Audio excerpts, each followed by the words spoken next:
Ako po si Prince Mando. Nais ko po ipabot ang aking taus-pusong pasalamat sa mahal na Pangulong Duterte. Sa inyong abaitan at kabutiang loob, pagmamahal.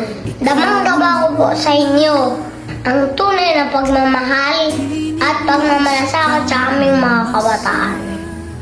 Sana po mayakap po kayo ulit kasama mga kabataan. At ikit sa lahat, nais ko pong ipabot sa inyo ang Tatay Digong. Panalangin at kahilingan sa Allah para sa inyo.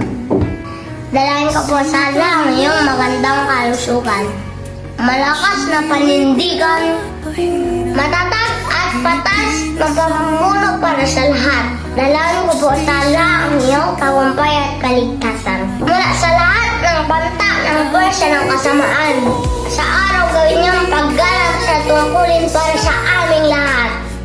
Ya Allah, bigyan niyo po ng lakas ang aming Tatay Digong upang malagpasan niya ang mga hamon na kanyang pinakaharap. Ya Allah, igawan niyo kay Tatay Digong ang iyong awa at gabay tungo sa tamang landas. Para magtagumpay. Pasigit sa lahat, ang kapayapaan ng sambayan ng Pilipino. Amen. Ako po si Prince Mando. Mabuhay ka, Tatay Digong! Mabuhay ang Pilipinas! Maraming salamat po. Ngunit ngayon'y dinadala sa dayuhan. Parang wala nang saysay ang paglaban.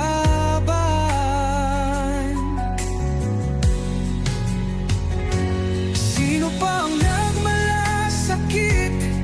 Siya ngayon'y pinapahirap. Ngunit hindi ka namin bibitawan, katarungan.